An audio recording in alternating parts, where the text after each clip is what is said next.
The dust cloud from the departing stagecoach hadn't even settled when Caroline Zimmerman collapsed to her knees in the middle of the dirt road, her traveling dress stained with 3 days of Texas grit, and her heart shattered into pieces so small she wondered if God himself could find them all.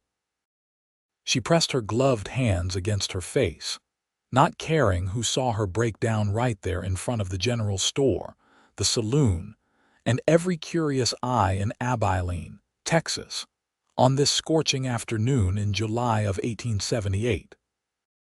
The letter in her pocket felt like it weighed more than all her earthly possessions combined. Those cruel words from Thomas written in his precise handwriting explaining how he had married someone else. Someone prettier, someone whose family had money and connections, someone who wasn't Caroline. A pair of worn leather boots stopped inches from where she knelt in the dirt. Caroline looked up slowly, squinting against the brutal sun, and found herself staring at a man who seemed carved from the same unforgiving landscape that surrounded them. He stood well over 6 feet tall, with shoulders that suggested years of hard labor and eyes the color of good whiskey. His face was weathered but young, maybe 25 or 26, with a strong jaw shadowed by a few days of stubble. He wore dusty work clothes and a hat that had seen better days, and when he crouched down to her level, she noticed his hands were calloused and rough. "Madam, you hurt." His voice was low and gentle despite his rough appearance. Caroline shook her head, unable to form words. The humiliation of her situation crashed over her in waves. She had traveled all the way from Virginia on Thomas's promises, spent every penny she had saved working as a seamstress, left behind the only home she had ever known, all to arrive and find a letter waiting at the stage office instead of her betrothed. The letter explained he had gotten married 2 weeks ago to Elizabeth Hartford, daughter of a railroad magnate. He included $20 for her return trip, as if money could somehow make his betrayal hurt less. "Can you stand?" the cowboy asked, and when she tried to rise, her legs betrayed her. He caught her elbow with surprising gentleness for someone with such rough hands. "Easy now. When's the last time you ate?" "Yesterday morning," Caroline admitted, her voice barely above a whisper. "The stage made poor time and I used most of my food on the first day." The cowboy's jaw tightened. "What's your name?" "Caroline Zimmerman." "I'm Kieran Ingram. Work at the cattle ranch about 5 miles east of town. Come on, Miss Zimmerman, let's get some food in you before you faint dead away in this heat." "I cannot impose," Caroline protested weakly, but he was already guiding her toward the restaurant attached to the town's small hotel. "You are not imposing. I am offering, and there is a considerable difference between the two." He pushed open the door to the establishment, and the smell of cooking food made Caroline's stomach clench with hunger she had been trying to ignore. The restaurant was modest but clean, with checkered tablecloths and simple wooden furniture. A middle-aged woman with kind eyes and graying hair approached them, taking in Caroline's bedraggled state with concern. "Kieran, who is your friend?" "This is Miss Zimmerman, just arrived on the stage. She needs a good meal, Mrs. Patterson." "Maybe some of that stew you had going this morning and fresh bread if you have it." Mrs. Patterson nodded briskly. "Sit down, dear. You look like you have been through quite an ordeal." Caroline sank into the chair Kieran held out for her, too exhausted and heartbroken to maintain proper decorum. He settled across from her, removing his hat and setting it on the empty chair beside him. His hair was dark brown, slightly too long, curling at his collar in a way that suggested he cared very little about fashion or appearance. "You waiting for someone here in Abilene?" he asked carefully, as if sensing this was delicate territory. Caroline felt her eyes burn with fresh tears. "I was supposed to be. I traveled from Virginia to marry a man I had been corresponding with for 8 months. Thomas Crawford. Do you know him? Kieran's expression darkened. I know of him. Banker's son, moved here about a year ago from back east somewhere. Got himself married a few weeks back to some railroad man's daughter. Yes, the word came out strangled. He sent me a letter explaining he had found someone more suitable. It was waiting for me at the stage office. That is a coward's way of handling things, Kieran said flatly. Should have had the decency to send word before you made the journey. Mrs. Patterson arrived with a steaming bowl of beef stew, thick with vegetables and potatoes, and a plate of fresh bread still warm from the oven. Caroline tried to eat slowly and maintain some dignity, but her hunger won out. Kieran watched her for a moment, then signaled Mrs. Patterson. Bring another bowl, please, and some coffee. I cannot pay you back right now, Caroline said between bites. Thomas sent money for my return trip, but I will need it for the stage fare. Did not ask you to pay me back. Kieran accepted his own bowl from Mrs. Patterson with a nod of thanks. Did you have plans beyond marrying this fool? Caroline bristled slightly at his blunt language, though part of her appreciated it.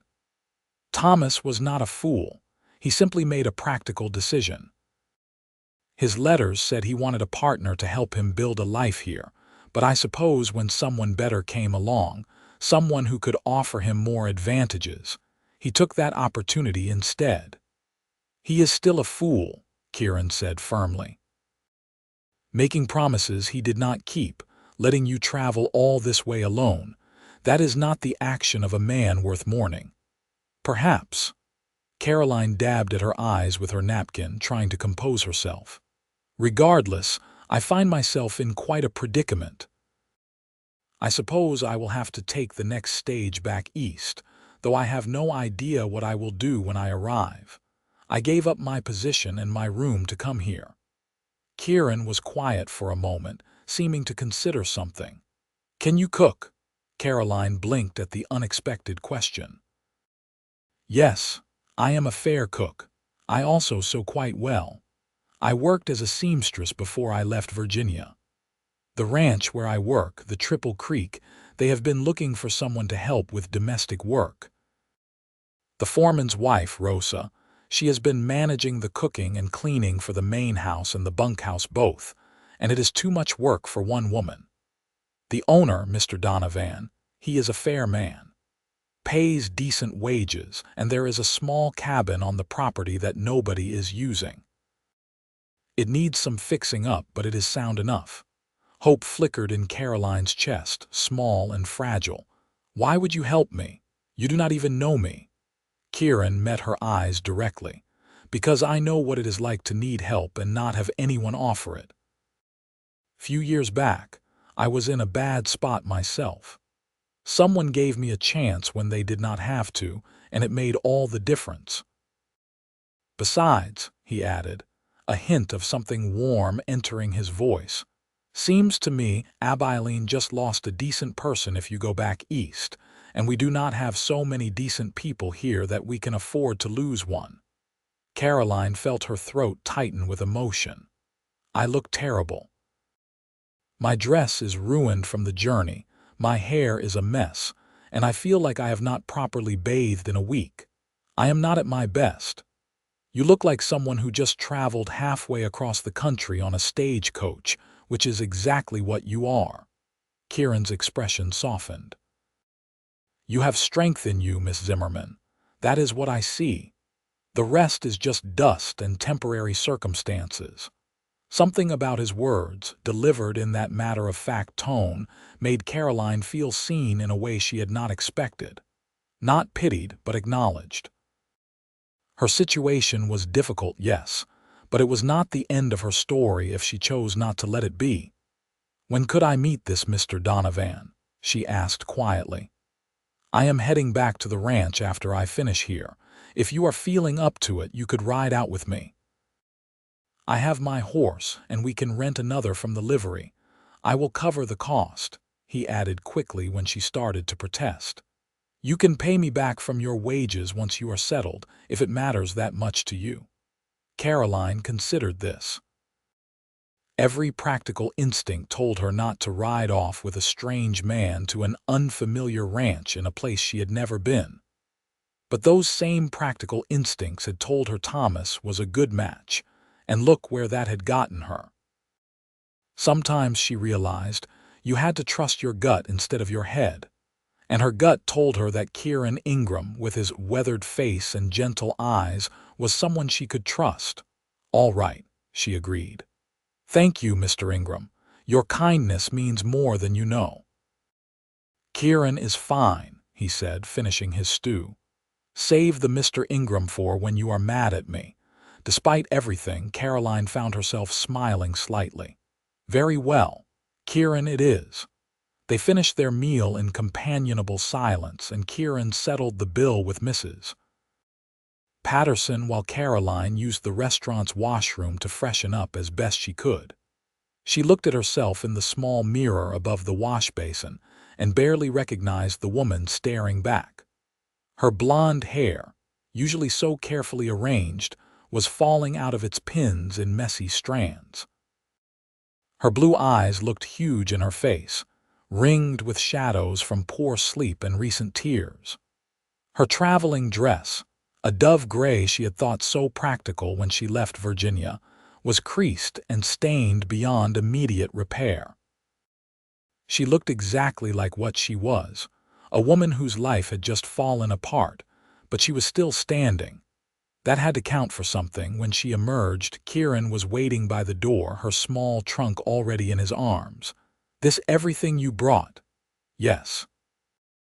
"I sent most of my things ahead with Thomas's direction, but after reading his letter, I went to the freight office. They said the shipment had already been delivered to his address 3 days ago." She took a shaky breath. "I suppose those belongings are lost to me now." Kieran's expression hardened. "That is theft, plain and simple. You paid to have those items shipped, and they belong to you regardless of your relationship with Crawford. I cannot imagine showing up at his door demanding my things back, especially if his new wife is there." "You will not have to," Kieran said firmly. "I will handle it." "No, I cannot ask you to do that. You did not ask. I am offering." He held her gaze. "Caroline, men like Thomas Crawford, they count on women being too embarrassed or too scared to stand up for themselves. Your things are your property. You have a legal right to them." The fact that he had switched to using her first name felt significant somehow, like he was claiming her as someone worth defending. It made her feel less alone than she had since reading that devastating letter. They walked to the livery together, and Caroline waited while Kieran arranged for a gentle mare for her to ride. She noticed the way he handled the horses, confident and calm, the way the animals responded to his touch. He saddled both horses himself, declining the livery owner's offer to help, and secured her trunk carefully behind his saddle. The ride out to the Triple Creek Ranch took about an hour through rolling Texas grassland dotted with cattle and the occasional cluster of trees. The landscape was so different from Virginia's green hills and forests that Caroline felt like she had traveled to another world entirely. The sky stretched enormous and blue overhead, broken only by a few wispy clouds. The heat was intense but dry, unlike the humid summers she was accustomed to. Kieran rode beside her, pointing out landmarks and telling her about the area. "The Triple Creek belongs to Patrick Donovan. He came out here about 15 years ago from Missouri with nothing but a dream and a stubborn streak. Now he has one of the most successful ranches in this part of Texas. He is fair with his workers, pays on time, and does not tolerate any nonsense. His wife died 5 years back. Fever took her sudden. They never had children, so the ranch is his whole life now." "What about you?" Caroline asked. "How long have you worked there?" 3 years. "I showed up half-starved and desperate, and Mr. Donovan gave me a job despite having no real experience with cattle. I learned everything from the ground up. He is a good man. And Rosa, you mentioned her earlier. Rosa Martinez. She is married to Diego, the head wrangler. They have 2 children, both young boys. Rosa has been managing the household, but she is expecting another baby in a few months, and Mr. Donovan has been worrying about her taking on too much. Your arrival might solve several problems at once. They crested a small rise, and the ranch spread out before them. The main house was a sprawling structure built of wood and stone, larger than Caroline had expected, with a wide porch that wrapped around 3 sides. Several outbuildings dotted the property, including a large barn, a bunkhouse, and a few smaller structures she could not immediately identify. Wooden corrals held dozens of horses, and in the distance, she could see cattle grazing across the plains. "It is beautiful," Caroline said softly. "It is home," Kieran replied, and the warmth in his voice told her he meant it. They rode into the main yard, and several ranch hands looked up from their work with curious expressions. A man emerged from the barn, older than Kieran, with silver threading through his dark hair and a commanding presence. This had to be Patrick Donovan.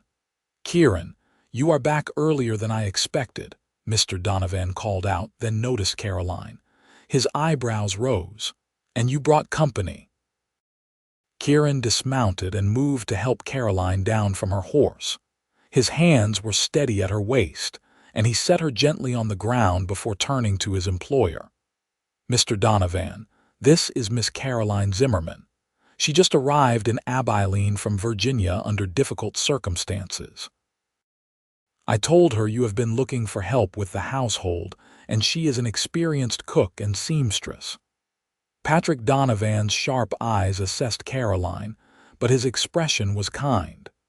"Under difficult circumstances, you say?" Caroline lifted her chin, determined to be honest. "I came here to marry a man who decided to wed someone else in my absence. I find myself in need of employment, Mr. Donovan. I can provide references from my previous employer in Virginia, though it may take some time for letters to arrive.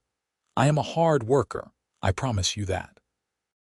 "Kieran does not make recommendations lightly," Mr. Donovan said after a moment. "If he brought you here, that is reference enough for me to at least offer you a trial period. Room and board plus $30 a month to start, increasing to $40 after 3 months if you work out. The cabin needs some work, but you are welcome to it." $30 a month was more than Caroline had made as a seamstress, and she would not have to pay for lodging or food. It was more than she had dared to hope for. "Thank you, Mr. Donovan. I accept your offer gratefully." "Good. Let me call Rosa and she can show you around, get you settled." He turned toward the house and called out in Spanish. A moment later, a petite woman with warm brown skin and intelligent dark eyes emerged from the front door, wiping her hands on her apron. Her pregnancy was just beginning to show. "Rosa, this is Miss Zimmerman. She's going to be helping you with the household work." Rosa's face broke into a brilliant smile. "Oh, thank goodness. I have been praying for help." She came down the porch steps and took Caroline's hands in both of hers. "You are an answer to prayer, truly. Come, let me show you everything. Are you hungry? Of course you are hungry. Everyone is always hungry around here." Caroline found herself being swept toward the house, Rosa chattering cheerfully in a mixture of English and Spanish. She looked back over her shoulder to see Kieran watching her with a small smile on his face. He tipped his hat slightly, then led the horses toward the barn. The rest of the afternoon passed in a whirlwind of information. Rosa showed Caroline through the main house, explaining Mr. Donovan's preferences, the daily routines, and the challenges of cooking for a ranch full of hungry men. The kitchen was well equipped, much better than Caroline had expected, with a good stove and plenty of storage. The main house had 6 bedrooms, a large dining room, a parlor, and Mr. Donovan's office. Only one bedroom was currently in use, Mr. Donovan's, but Rosa explained that they kept the others ready for when Mr. Donovan's business associates came to visit. Then Rosa walked her over to the small cabin that would be hers. It sat about 50 yards from the main house, partially shaded by a large oak tree. The cabin was simple, just 2 rooms and a small covered porch, but it was solidly built. Inside, it needed cleaning and some repairs, but the bones were good. Diego and some of the men can fix the window shutter and patch that spot on the roof, Rosa said, pointing out the needed repairs. We have extra furniture in storage, and I have spare linens you can use. By tomorrow evening, this place will be comfortable. I do not know how to thank you, Caroline said, her voice thick with emotion. Everyone here has been so kind. Rosa patted her arm gently. Kieran is a good man with a good heart. If he brought you here, you must be someone worth knowing. Besides, I need the help desperately, and you need a place to land. Sometimes God works things out in surprising ways. That evening, Caroline ate dinner with Rosa, Diego, and their 2 young sons in their home, a larger cabin near the bunkhouse. Diego was a quiet man with kind eyes and a gentle way with his boisterous children. He listened as Rosa explained Caroline's situation, then nodded firmly. "We will get your things from that Crawford man," he said in accented but clear English. "Kieran told me about it. We will go tomorrow." "I do not want to cause trouble," Caroline protested. "Is not trouble, is justice," Diego said simply. "You paid for those things, they are yours." After dinner, Caroline made her way back to her cabin using a lantern Rosa had given her. The night air was cool, a relief after the day's heat, and the sky was full of stars unlike anything she had ever seen back in Virginia. She stood on her small porch for a moment, taking it all in, trying to process everything that had happened in the span of a single day. Beautiful, is it not? She jumped slightly at Kieran's voice, then saw him approaching from the direction of the bunkhouse. He had cleaned up since she had last seen him, his hair damp from washing, wearing fresh clothes. "I have never seen so many stars," Caroline admitted. He came to stand beside her, not too close, respecting her space. "Took me months to get used to these big skies when I first came here. Now I cannot imagine living anywhere else." They stood in comfortable silence for a moment, watching the stars. Caroline felt something shift in her chest, some of the tight pain from Thomas's rejection beginning to ease. Maybe it was the kindness of strangers, or maybe it was the vast beauty of this new place, or maybe it was simply the presence of someone who saw her as more than a disappointment. "Why did you really help me today?" she asked softly. "The truth." Kieran was quiet for a long moment. "I told you about being in a bad spot a few years back. What I did not tell you was that I had given up. I was ready to just lay down and let the world finish me off. A man I had never met took a chance on me anyway, gave me work and dignity when I had neither. He saved my life, simple as that." He paused, then continued. "When I saw you kneeling in that street, I saw the same look I had back then. The look of someone whose world had just fallen apart. And I thought maybe I could be for you what Mr. Donovan was for me, a chance, a new start." "Thank you," Caroline whispered. "I will not waste this opportunity." "I know you will not." He stepped back, preparing to leave. "Get some rest, Caroline. Tomorrow is a new day." She watched him walk back toward the bunkhouse, his figure slowly swallowed by the darkness. For the first time since reading Thomas's letter, Caroline felt something other than despair. She felt hope. The next morning, Caroline woke early from her makeshift bed on the cabin floor, where Rosa had set up some blankets and pillows. Every muscle ached from the stagecoach journey and sleeping on the hard floor, but she pushed through it, washing up with water from the pump outside and changing into her only other dress, a simple blue cotton that at least looked cleaner than what she had worn yesterday. She made her way to the main house as the sun was just beginning to paint the sky pink and gold. Rosa was already in the kitchen, moving a bit slowly given her pregnancy, working on breakfast for the ranch hands. "You did not have to come so early," Rosa said with a smile. "I would have understood if you wanted to rest another day." "I want to earn my place here," Caroline replied, rolling up her sleeves. "Put me to work." Rosa did exactly that. Together, they prepared a massive breakfast of eggs, bacon, biscuits, gravy, and strong coffee for the dozen ranch hands who worked the property.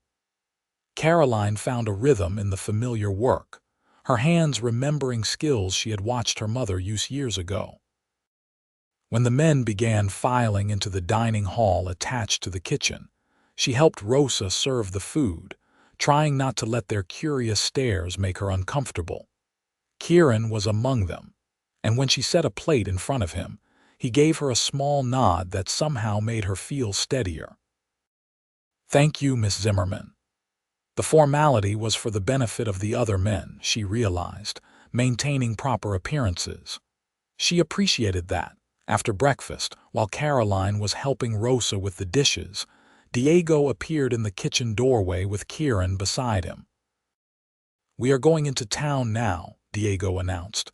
"We will bring back your things, Miss Zimmerman." "I am coming with you," Caroline said firmly. "Caroline, you do not have to face him," Kieran said gently. "No, but I should. Those are my belongings, and I will not hide while others fight my battles." She dried her hands on her apron and turned to Rosa. "May I borrow a wagon?" "Of course," Rosa said, but she looked worried.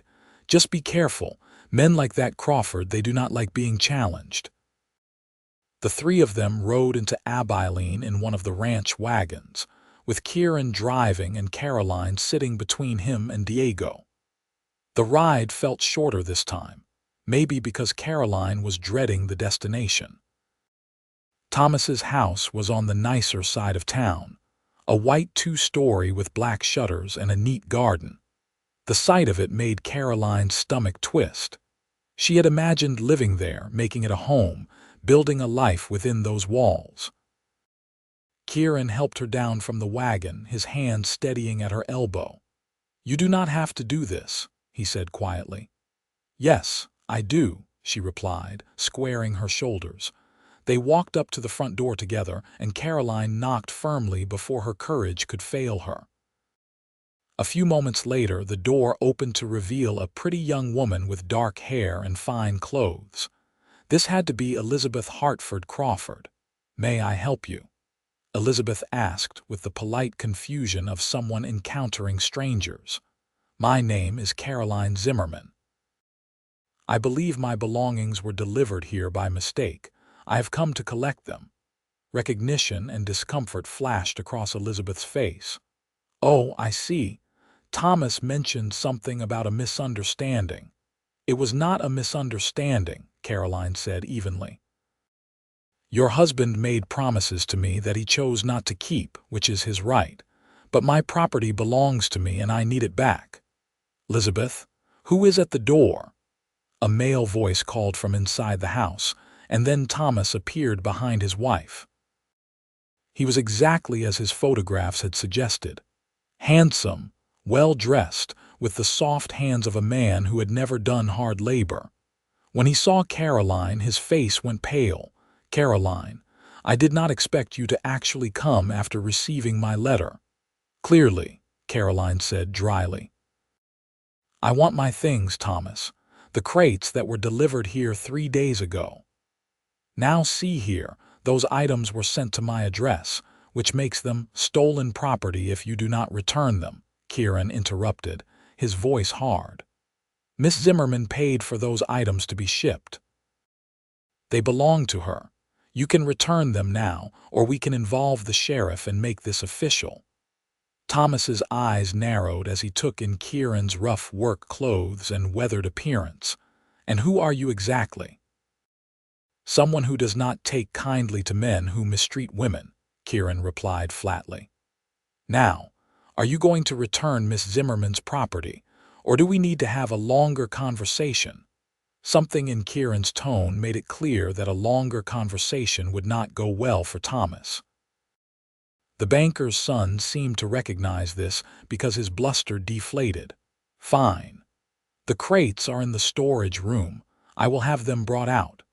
It took about 20 minutes to load Caroline's 3 crates onto the wagon. She had not brought much, just her clothes, some books, her sewing supplies, and a few personal items that had belonged to her mother. But they represented everything she owned in the world, and having them back made her feel more whole. As they were preparing to leave, Elizabeth came out of the house and approached Caroline hesitantly. "Miss Zimmerman, I want to apologize. I did not know about you until after Thomas and I were married. If I had known he had made promises to someone else, I would never have accepted his proposal." Caroline studied the other woman's face and saw genuine distress there. "It is not your fault," she said finally. "You did nothing wrong. But your husband is not the man he pretended to be in his letters, and I hope for your sake that he treats you better than he treated me." Elizabeth's eyes filled with tears, and she nodded silently before hurrying back into the house. Caroline climbed onto the wagon seat, Kieran beside her once more, and they headed back toward the ranch. "You handled that well," Kieran said after a while. "Many women would have made a scene." "What would be the point?" Caroline replied. "I got what I came for. The rest is not my concern anymore." But later that night, as she unpacked her belongings in her newly repaired cabin, Caroline found herself crying. Not for Thomas, she realized, but for the loss of the dream she had built around him. She had imagined a partnership, a life built together, children and growing old with someone. That dream was gone now, and she needed to grieve it before she could move forward. A soft knock on her door interrupted her tears. She wiped her face quickly and opened it to find Kieran standing there with a small wooden chair in his hands. "Rosa mentioned you needed furniture," he said simply. "I made this a while back but never used it. Thought you might want it." Caroline looked at the chair. It was simple but beautifully crafted with smooth joints and a comfortable seat. "You made this. I like working with wood when I have spare time. Helps me think." He set the chair inside her door. "I also wanted to check on you. Today was difficult." "I am managing," Caroline said, then felt fresh tears threaten. "Actually, that is not true. I am sad and angry and confused about how I ended up here." "That is fair," Kieran said. "You have a right to all those feelings. In his letters, Thomas seemed so different, kind and thoughtful. He asked about my interests, my thoughts on books and politics. He made me feel valued for my mind, not just my appearance or my domestic skills. How could someone seem so perfect on paper and be so callous in reality?" Kieran leaned against the doorframe, his expression thoughtful. "People can be whoever they want to be in letters. There is no accountability there, no real connection. Real character shows in actions, not words." He paused. "For what it is worth, I think you are better off discovering his true nature now rather than after you married him." "I know you are right. It just hurts regardless." "Of course it does. But pain passes, Caroline. I promise you it passes." Over the following weeks, Caroline settled into her new life at the Triple Creek Ranch. She and Rosa developed an efficient system for managing the household, with Caroline taking over most of the cooking, and Rosa focusing on the cleaning and mending that she could do while sitting down. Caroline proved to be an excellent cook, and the ranch hands began to show up for meals with more enthusiasm than ever before. She also discovered a talent for making the main house feel like a home. She cleaned the neglected rooms, arranged wildflowers in vases, and convinced Mr. Donovan to let her make new curtains for the parlor. The older man seemed bemused by all the changes but pleased. The house felt lived in again, warm instead of merely functional. Caroline saw Kieran nearly every day, though their interactions were brief and always proper. He would come to breakfast with the other hands, thank her for the meal, and then disappear to work with the cattle or horses. But sometimes in the evening, he would appear at her cabin with something he had made: a small table, a shelf for her books, a frame for the sketch of her mother she had unpacked.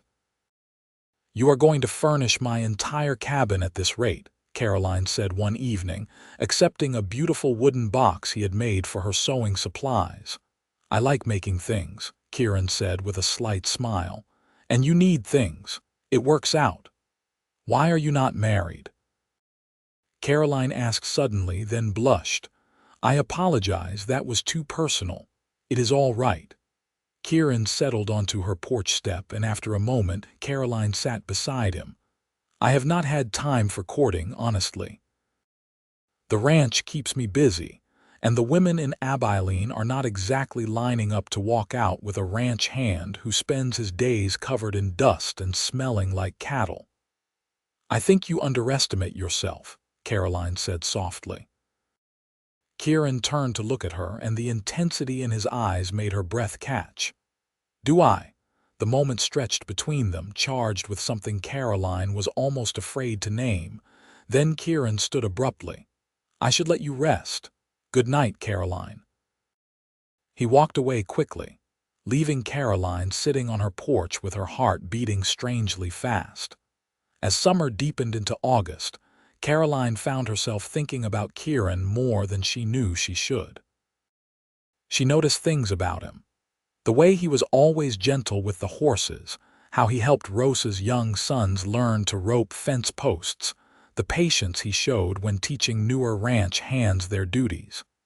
He was kind without making a show of it, strong without being domineering. He made her laugh with his dry observations about ranch life. He made her feel safe. One afternoon, Caroline was in the garden behind the main house, harvesting vegetables for dinner, when she heard raised voices from the yard. She stood up, shading her eyes against the sun, and saw two of the ranch hands squaring off against each other. One of them was Kieran. She hurried over, arriving at the same time as Mr. Donovan. "What is going on here?" Mr. Donovan demanded. The other ranch hand, a burly man named Jack who had been with the ranch for several months, pointed at Kieran. "He is accusing me of stealing." "Because you did steal," Kieran said evenly. "I saw you take money from Diego's locker in the bunkhouse yesterday evening. I was hoping you would do the right thing and return it, but since you have not, I am calling you out." "You are a liar," Jack snarled, but Caroline noticed he did not meet Kieran's eyes directly. Mr. Donovan's face hardened. "Jack, empty your pockets. Now." "You are going to believe this drifter over me. Kieran has worked for me for 3 years without giving me a single reason to doubt his word. You have been here 3 months, and there have been complaints about you since the start. Empty your pockets, or you are fired immediately." Reluctantly, Jack pulled out his pockets. Along with his own money, there were several bills that Diego identified as his missing wages. "Get off my property," Mr. Donovan said coldly. "You have 1 hour to collect your things and leave. If I ever see you around here again, I will have you arrested." Jack left, casting a venomous look at Kieran. After he was gone, Diego clapped Kieran on the shoulder. "Thank you, my friend. That money was for Rosa's medicine." "I could not let it go," Kieran said simply. Mr. Donovan nodded approvingly. "You did the right thing, son. Takes courage to stand up like that." That evening, Caroline brought a plate of food over to the bunkhouse for Kieran, knowing he had missed dinner. She found him sitting outside on a bench, looking tired. "I thought you might be hungry," she said, offering him the plate. "Thank you." He accepted it gratefully and began to eat. "I am sorry you had to witness that scene today." "I am glad you stood up for Diego," Caroline said, sitting beside him. "But were you not worried about what Jack might do? He was much bigger than you. Size is not everything in a fight. Besides, some things are worth the risk. He glanced at her. "You learn that out here. Sometimes standing up for what is right matters more than protecting yourself. You are a good man, Kieran Ingram. I try to be." He finished the food and set the plate aside. "Caroline, can I ask you something?" "Of course."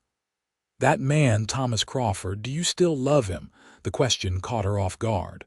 "No," she said after a moment of honest reflection. "I think I loved the idea of him, the person he presented in his letters. But I did not really know him, and what I have learned since arriving here has proven he was not worthy of love." "Good," Kieran said quietly, "because you deserve better than someone who would treat you that way." "Do you think so?" Caroline asked, her voice barely above a whisper. Kieran turned to face her fully. "Caroline, from the moment I saw you, I thought you were the strongest, most beautiful woman I had ever met.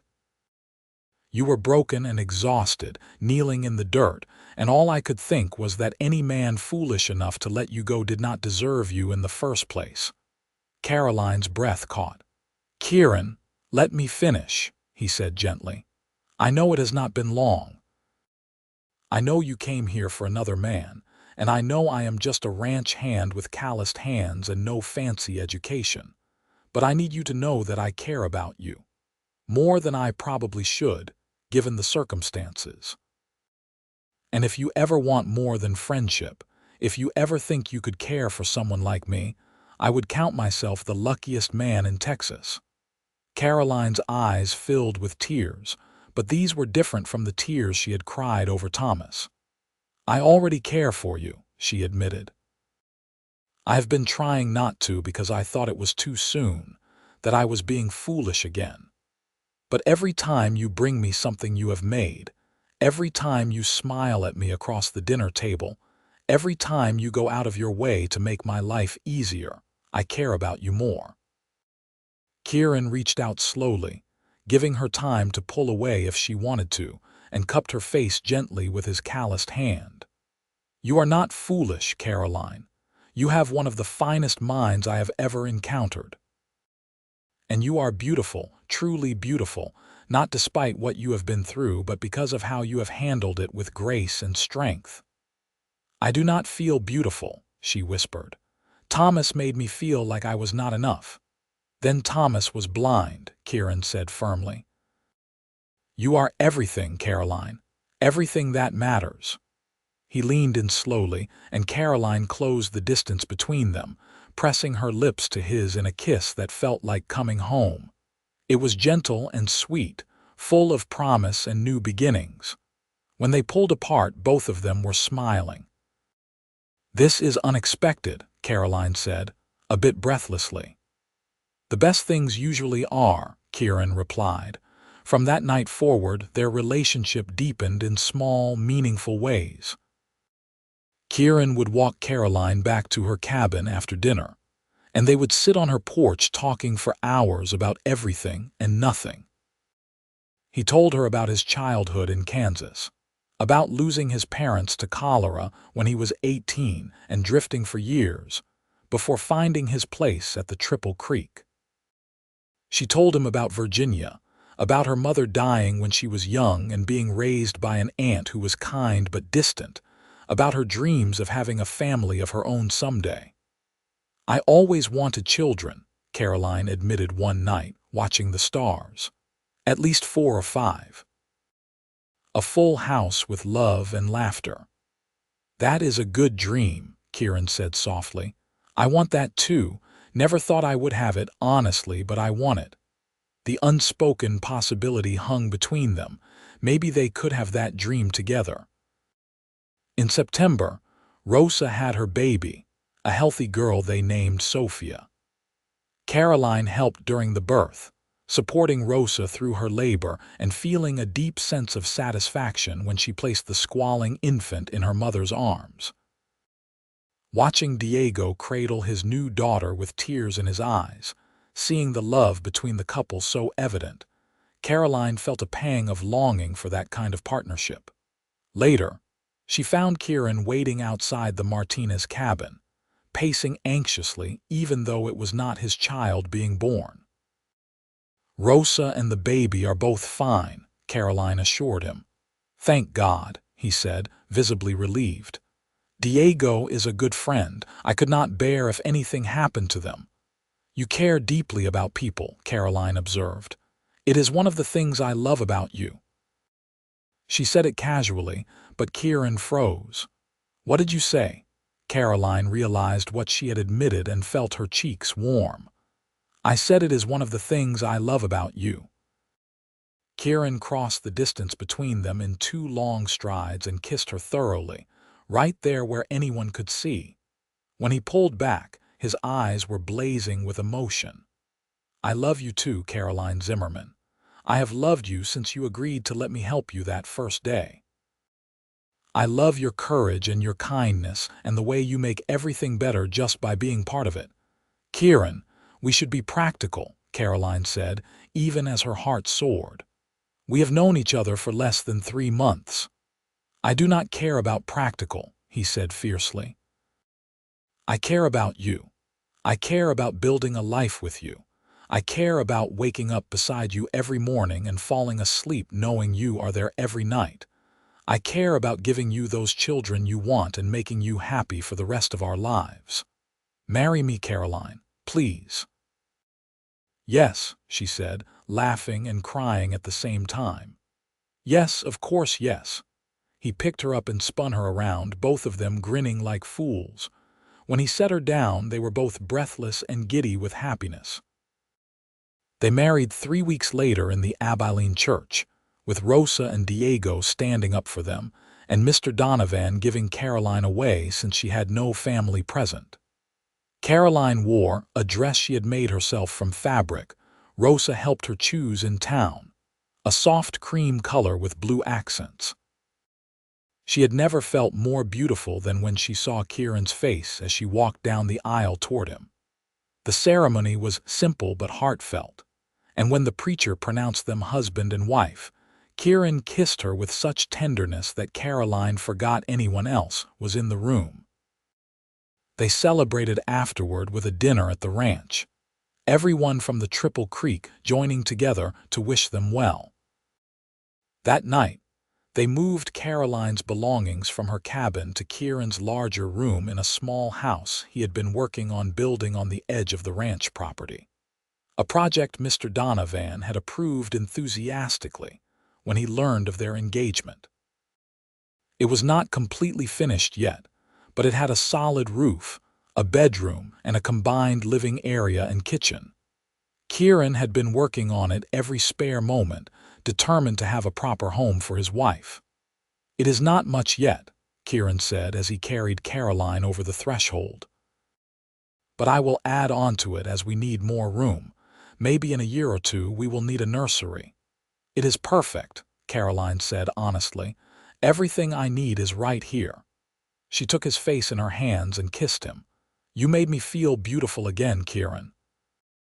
After Thomas, I thought I was unlovable, that I was not enough. But you see me for who I am and love me anyway. Not anyway, Kieran corrected gently. Because of who you are. You are everything to me, Caroline, everything. They made love that night with tenderness and growing passion, learning each other's bodies and hearts. Caroline had been nervous, having never been with a man before, but Kieran was patient and gentle, making sure she felt safe and cherished. Afterward, lying in his arms in their marriage bed, Caroline felt a peace she had never known before. I did not know I could be this happy, she murmured against his chest.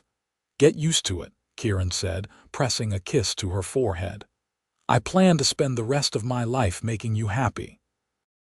The first year of their marriage was not without challenges. That winter was harsh, and Caroline had to learn how to manage a household in Texas's unpredictable weather. But through it all, Kieran was her steady partner, teaching her what he knew and learning from her in return. They worked together to finish their house, adding a proper kitchen and a second bedroom. They planted a garden in the spring, with Caroline insisting on flowers alongside the vegetables. We need beauty as well as practicality, she told Kieran when he teased her about the roses. "You are all the beauty I need," he replied, but he helped her plant them anyway. In June of 1879, Caroline realized she was pregnant. She told Kieran one evening after dinner, nervous about his reaction even though she knew he would be thrilled. "You are certain?" he asked, his eyes wide. "As certain as I can be without a doctor's confirmation, but yes, I am quite sure." Kieran let out a whoop of joy and picked her up, spinning her gently before setting her down with exaggerated care. "I am going to be a father." "Indeed you are," Caroline said, laughing at his excitement. "Are you ready for this?" "With you? I am ready for anything." The pregnancy was not easy. Caroline suffered from terrible morning sickness for the first 4 months and exhaustion that made even simple tasks feel overwhelming. Kieran adjusted his work schedule to be home more, taking over household tasks without complaint. Rosa checked on her daily, bringing remedies and advice from her own experiences. In January of 1880, on a cold night with wind howling outside, Caroline went into labor. It was long and difficult, lasting nearly 20 hours. Kieran held her hand through all of it, whispering encouragement and wiping her forehead with cool cloths. Rosa and the doctor Mr. Donovan sent for from town guided her through the worst of it. Finally, as dawn broke over the Texas plains, their son was born. He came into the world screaming his displeasure at the cold air, and Caroline laughed through her exhausted tears when the doctor placed him in her arms. "He is perfect," she breathed, studying the tiny face, the shock of dark hair, the miniature fingers already gripping her thumb with surprising strength. "He is amazing," Kieran agreed, his voice thick with emotion. "You are amazing. Thank you, Caroline. Thank you for him, for us, for everything." They named him James Patrick Ingram, after both their fathers. James was a healthy, demanding baby who kept them up most nights for the first few months. Caroline had never been so tired in her life, but she had also never been so fulfilled. Watching Kieran with their son, seeing the gentleness in those work-roughened hands as he held James, made her fall in love with her husband all over again. "You are a natural father," she told him one night, watching him rock James to sleep. "I had a good example," Kieran replied. "My father, before he died, he was patient and kind. I want to be that for James and for any other children we have." "You want more?" Caroline asked with a tired smile. "If you do. Whenever you are ready, but I am happy with what we have now. You and James, this life we have built. I am content." 2 years later, they had a daughter. Emma Rose Ingram was born in April during a spring rainstorm, arriving much faster than her brother had. She was tiny and delicate, with her mother's blonde hair and blue eyes, and Kieran fell in love instantly. "I have a daughter," he kept saying, wonder in his voice. "I have a daughter." Caroline watched him cradle Emma with the same tenderness he showed James and felt her heart swell with love. This was the family she had dreamed of, the partnership she had hoped for when she left Virginia. It had not come in the package she expected, but it was more real and wonderful than anything she could have imagined. Over the next several years, their family continued to grow. Another son, William, came in 1883, followed by twin girls, Sarah and Grace, in 1885.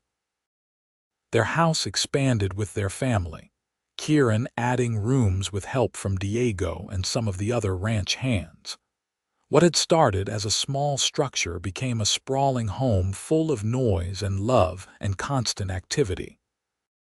Caroline sometimes thought back to the day she arrived in Abilene, broken and rejected, certain her life was over. She thought about the man she had come to marry, and realized she was grateful to Thomas Crawford in a strange way. His rejection had led her to Kieran, to this life, to a love deeper and truer than anything she had thought possible.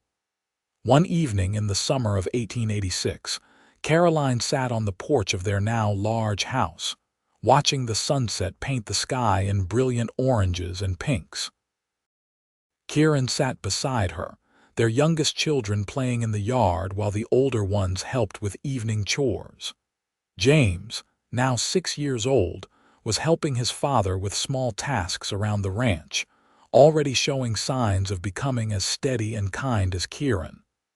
"What are you thinking about?" Kieran asked, reaching over to take her hand. "I was thinking about how different my life is from what I imagined," Caroline said honestly. 8 years ago, I thought my world had ended when I read Thomas's letter. I could not see past the pain and humiliation. And now I see that it was not an ending at all. It was the beginning. That heartbreak brought me here to you, to this family, to this beautiful life we have built together." She squeezed his hand. "You made me feel beautiful again, Kieran, not just on that first day, but every day since. You make me feel seen and valued and loved in ways I never experienced before." Kieran lifted her hand to his lips and kissed it gently. "You are beautiful, Caroline. You always have been. I just helped you remember it. You ever regret taking a chance on a strange woman crying in the street?" "Never," Kieran said firmly. "Best decision I ever made approaching you that day. Well, that and convincing you to marry me." "You did not have to convince me very hard," Caroline reminded him with a smile. "True, you have always been practical that way." They sat in comfortable silence, watching their children play. Mr. Donovan had retired the previous year, deeding the ranch to Diego and Kieran jointly with the stipulation that they continue running it together. The Triple Creek was thriving under their partnership, known throughout the region as a fair place to work with honest men running it. Caroline had continued helping Rosa with the main house for several years, but as her own family grew, she had transitioned to managing their household and taking in sewing work from town. She had developed a reputation for beautiful needlework, and women came from miles around for her dresses and quilts. It gave her pin money of her own and a creative outlet she treasured. "Mama, Papa," Emma came running up to the porch, her blonde braids flying behind her. "James said I cannot help with the horses, but I can help, cannot I?" "You can help," Kieran assured her. "But you must listen to James and follow all the safety rules. Horses are large animals and must be treated with respect." "I will be careful, I promise." Emma darted off again, racing to catch up with her older brother. "She is going to be a handful," Caroline observed. "She gets that from you," Kieran teased. "I beg your pardon. I am the very picture of docile femininity." Kieran laughed outright at that. "My love, you are many wonderful things, but docile has never been one of them. You argued with me about proper fence post placement just last week. Because I was right about the placement and you know it." "Yes, you were," Kieran agreed easily. "You usually are. I have learned to trust your judgment." As twilight deepened, they gathered their children inside for dinner, the kitchen full of noise and laughter as everyone jostled for position at the table. Caroline looked around at her family, at the home they had created together, at the life she had built from the ashes of her broken dreams. She thought about the woman who had stepped off that stagecoach 8 years ago, devastated and alone. That woman would not have recognized herself now, confident and loved, surrounded by children and married to a man who treated her like she hung the moon. The transformation had not happened overnight. It had come through small moments of kindness, through Kieran's steady presence and unwavering support, through the choice to keep moving forward even when the future seemed impossibly dark. After dinner, after the children were bathed and read to and tucked into their beds, Caroline and Kieran sat together in their bedroom, the window open to let in the cool night breeze. "I need to tell you something," Kieran said, a hint of nervousness in his voice. Caroline turned to him with concern. "What is it?" "I have been thinking about the future, about our children's futures. The ranch is doing well, and I have been setting aside money. I want to make sure our sons have the education and opportunities I never had, and our daughters too. I want them to be able to choose their own paths, whether that is marriage or something else." "That is a wonderful thought," Caroline said warmly. "There is more," Kieran continued. "Mr. Donovan left me some money when he retired, money I have been investing carefully. Between that and what we have saved, we have enough to do something significant. I want to build a school here, Caroline, not just for our children, but for all the children of the ranch workers and the surrounding families.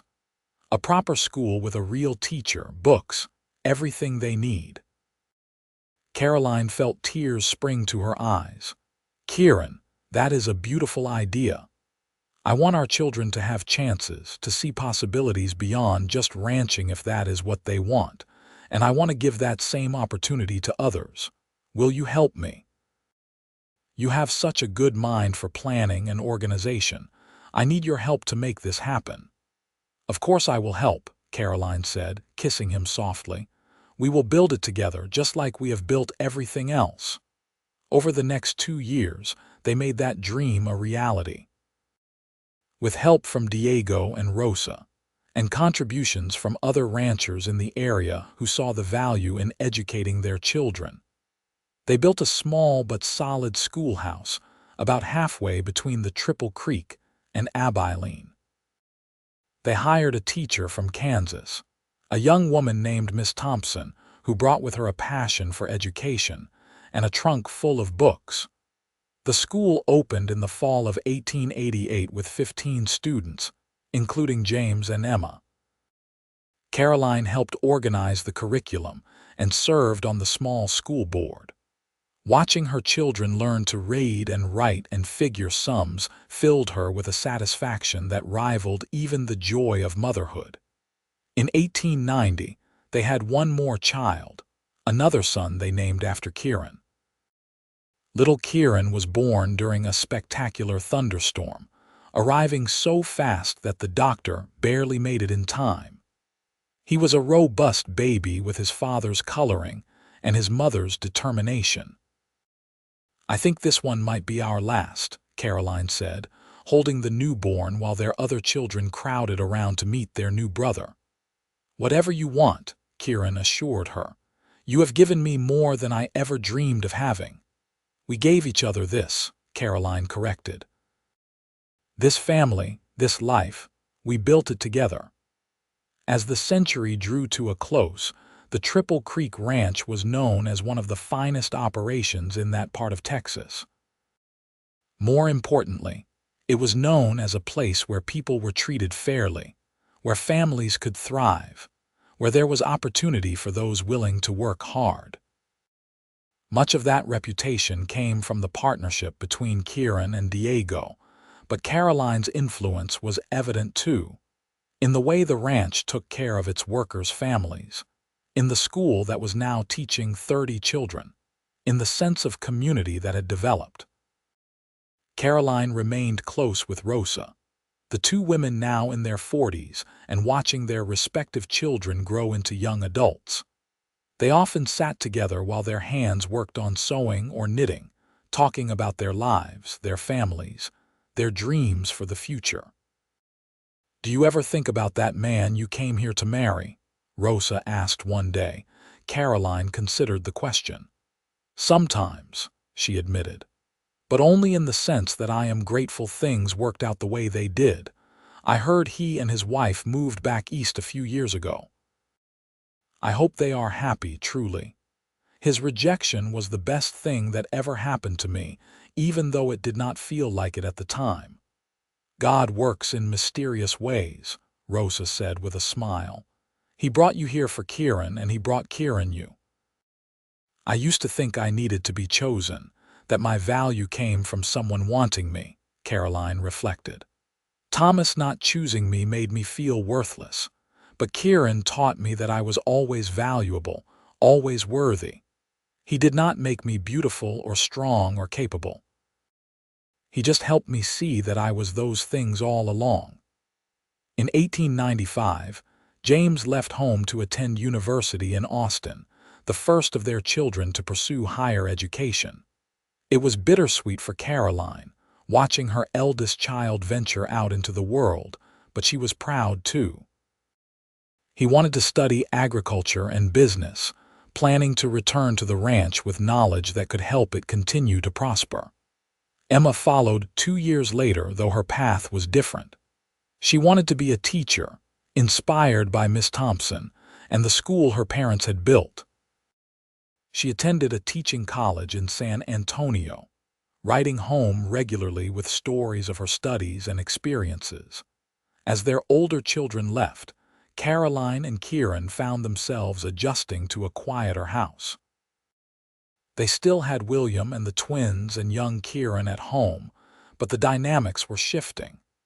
They had more time together, just the two of them, to talk and dream about what their later years might hold. "I have been thinking," Kieran said one evening in 1898, 20 years after they had first met. "Maybe we should take a trip, just you and me. We have never been anywhere together, never had a honeymoon or anything like that. Rosa and Diego can manage things here for a few weeks." "Where would we go?" Caroline asked, intrigued by the idea. "Anywhere you want. Back to Virginia if you want to see where you came from.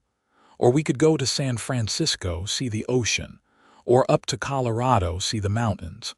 What do you think?" "I think it sounds wonderful," Caroline said.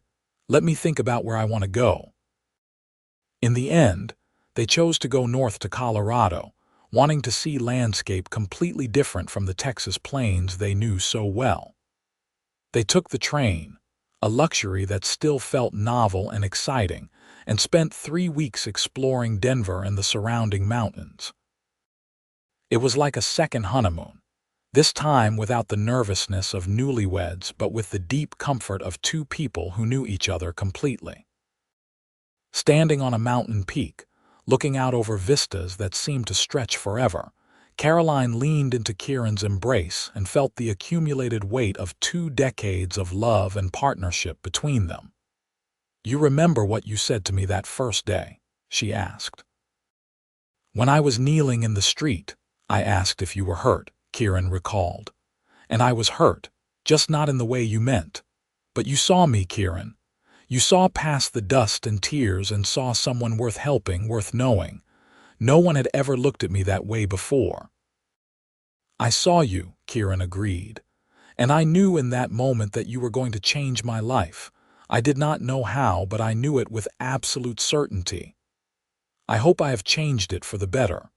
"Caroline," Kieran turned her to face him, his hands gentle on her shoulders. "You gave me everything. A home, a family, a purpose beyond just getting through each day. You made me believe I deserved good things, that I was capable of more than I thought.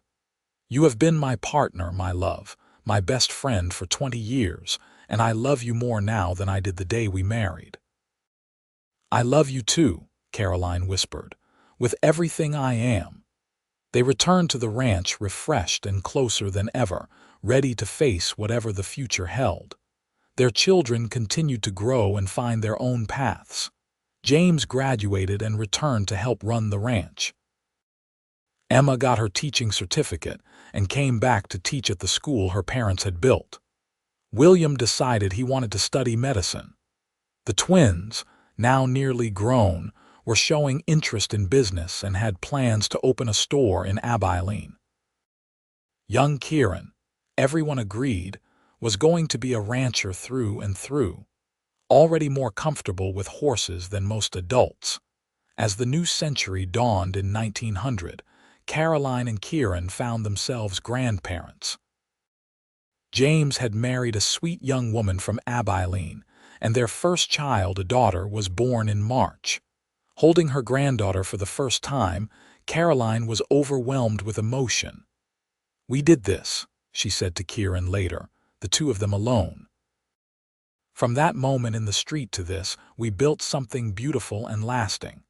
Not just our children, but their children and all the children at the school, all the families we have helped over the years. We made a difference." "You made a difference," Kieran corrected gently. You brought light to everything you touched. In the spring of 1902, the whole family gathered at the ranch to celebrate Kieran and Caroline's 24th wedding anniversary. All 5 of their children were there, along with their growing families. The house was full to bursting with grandchildren running around, 3 so far with more on the way. They held a party in the yard, with tables groaning under the weight of food and friends and neighbors coming from miles around. Rosa and Diego were there, their own family expanded now too. Mr. Donovan came from town, now elderly but still sharp as ever. Even Miss Thompson attended with her new husband. As the sun set and musicians played, Kieran asked Caroline to dance. She stepped into his arms as naturally as breathing, and they swayed together under the darkening sky. 24 years, Caroline mused. Sometimes it feels like yesterday, and sometimes it feels like we have always been together. We have lived a good life, Kieran said. A life worth living. We have indeed, Caroline agreed. And it started because you saw a broken woman in the street and chose kindness. You were never broken, Kieran insisted. Battered maybe, knocked down temporarily, but not broken. You just needed someone to remind you of your strength. I am honored I got to be that person.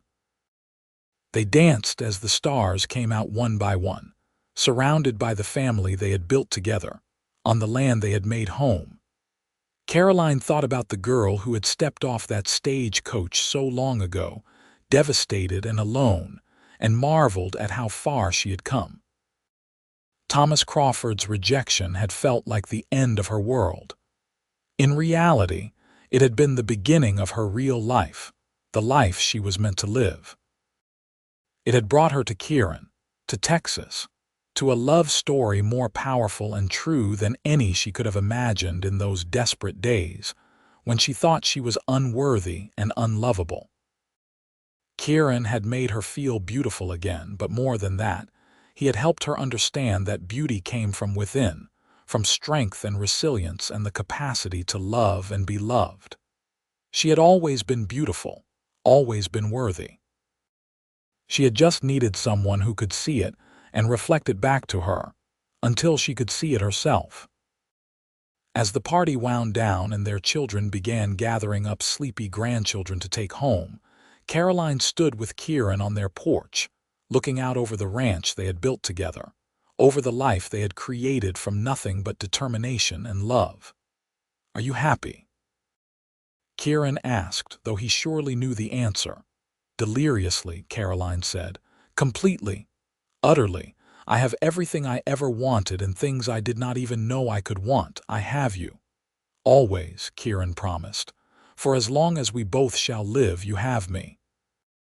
And as they stood together watching the moon rise over the Texas plains, Caroline knew with absolute certainty that stepping off that stagecoach 24 years ago, rejected and broken, had been the first step on a journey that had led her exactly where she was meant to be.